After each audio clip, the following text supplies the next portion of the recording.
ಸ್ನೇಹಿತರೆ, ನೀವು ಪದವಿಯನ್ನ ಕಂಪ್ಲೀಟ್ ಮಾಡಿದ್ರೆ ಹೀಗೆ ಮುಂದೆ ಬರುವಂತಹ ಯೋಜನೆ ಯುವ ನಿಧಿ ಇದನ್ನ ಅಪ್ಲೈ ಮಾಡಕ್ಕೆ ಯೋಜನೆಗೆ ಅರ್ಹತೆಯ ಮಾನದಂಡಗಳೇನು, ಯೋಜನೆಗೆ ಅರ್ಜಿ ಸಲ್ಲಿಸುವುದು ಹೇಗೆ, ಯುವ ನಿಧಿ ಪ್ರಯೋಜನಗಳನ್ನು ಪಡೆಯಲು ಅಗತ್ಯವಿರುವ ವಿವರ ದಾಖಲೆಗಳು ಯಾವ್ಯಾವು, ಈ ಯೋಜನೆಗೆ ಯಾರು ಅರ್ಹರು ಯಾರು ಅರ್ಹರಲ್ಲ ಅನ್ನೋದ್ರ ಸಂಪೂರ್ಣವಾದಂತಹ ಮಾಹಿತಿನ ಇವತ್ತಿನ ವಿಡಿಯೋದಲ್ಲಿ ತಿಳಿದುಕೊಳ್ಳೋಣ. 26ನೇ ತಾರೀಕು ಯುವ ನಿಧಿಯ ಆನ್ಲೈನ್ ಅಪ್ಲಿಕೇಶನ್ ಸ್ಟಾರ್ಟ್ ಆಗುತ್ತೆ. ಆ ಅಪ್ಲಿಕೇಶನ್ ಸ್ಟಾರ್ಟ್ ಆಗೋಕ್ಕಿಂತ ಮುಂಚೆ ನೀವು ಈ ಎಲ್ಲಾ ಸಿದ್ಧತೆಗಳನ್ನ ಮಾಡ್ಕೊಂಡ್ರೆ ಈಸಿಯಾಗಿ ಕೆಲವು ನಿಮಿಷಗಳಲ್ಲಿ ಯಾವ ಕಚೇರಿಗೆ ಹೋಗದೇನೆ ನೀವು ನಿಮ್ಮ ಮೊಬೈಲ್ ಇಂದಾನೆ ಅಪ್ಲೈ ಮಾಡೋದನ್ನ ತಿಳ್ಕೊಬಹುದು. ಬನ್ನಿ, ಸಮಯವನ್ನು ವ್ಯರ್ಥ ಮಾಡದೆ ವಿಡಿಯೋ ಶುರು ಮಾಡೋಣ. ನೋಡಿ, ಈ ಯೋಜನೆಗೆ ಅಪ್ಲೈ ಮಾಡಬೇಕಾದ್ರೆ ಅರ್ಹತೆಯ ಮಾನದಂಡಗಳು ಹೀಗಿದಾವೆ. ಅರ್ಜಿದಾರರು 2023ನೇ ಸಾಲಿನ ಪದವಿ ಡಿಪ್ಲೊಮಾ ಪದವೀಧರರಾಗಿರಬೇಕು. ಬಿ, ಅರ್ಜಿದಾರರು ಕರ್ನಾಟಕದ ನಿವಾಸಿಯಾಗಿರಬೇಕು ಅಥವಾ ರಾಜ್ಯದಲ್ಲಿ ಕನಿಷ್ಠ 6 ವರ್ಷಗಳ ಕಾಲ ವಿದ್ಯಾಭ್ಯಾಸ ಮಾಡಿರಬೇಕು. ಸಿ, ಅರ್ಜಿದಾರರು ನಿರುದ್ಯೋಗಿಯಾಗಿರಬೇಕು. ಡಿ, ಅರ್ಜಿದಾರರು ಉನ್ನತ ವ್ಯಾಸಂಗ ಮಾಡುತ್ತಿರಬಾರದು.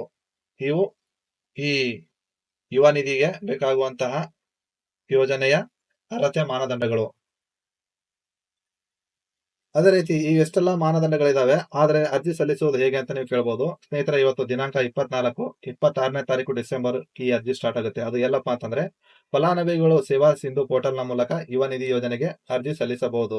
ಈ ಯುವ ನಿಧಿಯಲ್ಲಿ ಯುವ ನಿಧಿ ಏನು ಯೋಜನೆ ಇದೆಯಲ್ಲ, ಅದಕ್ಕೆ ಸೇವಾ ಸಿಂಧು ಸರ್ವಿಸ್ .karnataka.gov.in ಇಲ್ಲಿ ನೀವು ಅಪ್ಲಿಕೇಶನ್ ಆನ್ಲೈನ್ ಆಗಿ ಹಾಕಬಹುದು. ಆದ್ರೆ ಇದು ಇನ್ನೂ ಓಪನ್ ಆಗಿಲ್ಲ, ಇದು ಇನ್ನೂ 2 ದಿನ ಬೇಕು. ಅಷ್ಟರೊಳಗಡೆ ನೀವು ಈ ಯುವ ನಿಧಿಗೆ ಬೇಕಾಗುವಂತಹ ಅಗತ್ಯ ದಾಖಲೆಗಳು, ಮಾನದಂಡಗಳು ಏನು ಎಂಬುದನ್ನು ತಿಳ್ಕೊಳ್ಳೋದು ಬಹಳ ಮುಖ್ಯವಾಗಿದೆ. ಮತ್ತೆ ಅದೇ ರೀತಿ ಇಲ್ಲಿ ಈ ಯೋಜನೆಯಡಿ ಒದಗಿಸಲಾದ ನಿರುದ್ಯೋಗ ಭತ್ಯೆಯನ್ನು ನೇರವಾಗಿ ಫಲಾನುಭವಿಗಳ ಬ್ಯಾಂಕ್ ಖಾತೆಗೆ ನೇರ ನಗದು ವರ್ಗಾವಣೆ ಡಿಬಿಟಿ. ನೋಡಿ ಸ್ನೇಹಿತರೆ, ಡಿಬಿಟಿನೂ ಚೆಕ್ ಮಾಡ್ಕೊಂಡಿರಿ. ಇದರ ಬಗ್ಗೆ ನಿಮಗೆ ಮಾಹಿತಿ ಗೊತ್ತಿಲ್ಲ ಅಂತಂದ್ರೆ ಅದರ ಒಂದು ವಿಡಿಯೋನ ನಿಮಗೆ ಡಿಸ್ಕ್ರಿಪ್ಷನ್ ಲಿಂಕ್ ಅಲ್ಲಿ ಹಾಕ್ತೀನಿ. ಯಾವ ರೀತಿಯಾಗಿ ಡಿಬಿಟಿನ ಚೆಕ್ ಮಾಡಬೇಕು ಅನ್ನೋದು ನಿಮಗೆ ಗೊತ್ತಿಲ್ಲ ಅಂತಂದ್ರೆ, ಗೃಹಲಕ್ಷ್ಮಿ ಯೋಜನೆಯ ಡಿಬಿಟಿಯನ್ನು ಹೇಗೆ ಚೆಕ್ ಮಾಡಿದ್ರು ಅದೇ ರೀತಿ ನಿಮ್ದು ಕೂಡ ಡಿಬಿಟಿ ಯಾವ ಬ್ಯಾಂಕಿಗೆ ಲಿಂಕ್ ಆಗಿದೆ ಅಂತ ನೀವು ಈಸಿಯಾಗಿ ನೋಡಬಹುದು. ಆ ವಿಡಿಯೋದ ಲಿಂಕ್ ನಿಮ್ಗೆ ಡಿಸ್ಕ್ರಿಪ್ಷನ್ ಅಲ್ಲಿ ಕೊಡ್ತೀನಿ. ಇವೆಲ್ಲ ಹೋಗಿ ನೋಡಬಹುದು ನಿಮ್ ಡಿಬಿಟಿ ಯಾವ ಬ್ಯಾಂಕಿಗೆ ಇದೆ ಅಂತ. ಮತ್ತೆ ಅದೇ ರೀತಿ ನಿಯತಕಾಲಿಕವಾಗಿ ಯುವ ನಿಧಿ ಯೋಜನೆಯ ನಿರುದ್ಯೋಗ ಭತ್ಯೆಯನ್ನು ಪಡೆಯಲು ಫಲಾನುಭವಿಗಳು ಪ್ರತಿ ತಿಂಗಳು ತಮ್ಮ ನಿರುದ್ಯೋಗದ ಸ್ಥಿತಿಯ ಬಗ್ಗೆ ಸ್ವಯಂ ಘೋಷಣೆಯನ್ನು ಒದಗಿಸಬೇಕು.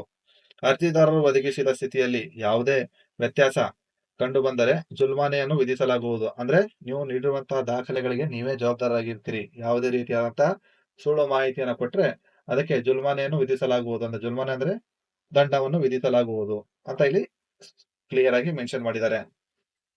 ಮೂರನೇದು, ಯುವ ನಿಧಿ ಯೋಜನೆಯನ್ನು ಪಡೆಯಲು ಅಗತ್ಯವಿರುವ ವಿವರ ದಾಖಲೆಗಳು ಯಾವ್ಯಾವು. ಹಾಗಾದ್ರೆ ಈಗ ಆನ್ಲೈನ್ ಅಪ್ಲಿಕೇಶನ್ ಸ್ಟಾರ್ಟ್ ಆಯ್ತು, ಯಾವ ದಾಖಲೆಗಳು ಬೇಕು ಅಂತ ಗೊತ್ತಿಲ್ಲ ಅಂತಂದ್ರೆ ನೋಡಿ, ಇಲ್ಲಿ ಆಧಾರ ಸಂಖ್ಯೆ, ಪದವಿ ಅಥವಾ ಡಿಪ್ಲೊಮಾ ನೋಂದಣಿ ಸಂಖ್ಯೆ, ಡಿಜಿ ಲಾಕರ್ ನಲ್ಲಿ ಕ್ಲೈಮ್ ಮಾಡಿರುವಂತಹ ಪದವಿ ಡಿಪ್ಲೊಮಾ ಪ್ರಮಾಣ ಪತ್ರ. ಡಿಜಿ ಲಾಕರ್ ಅಲ್ಲಿ ನೀವು ನಿಮ್ಮ ಪದವಿ ಪ್ರಮಾಣ ಪತ್ರನ ಡೌನ್ಲೋಡ್ ಮಾಡ್ಕೊಂಡಿದ್ದಾರೆ.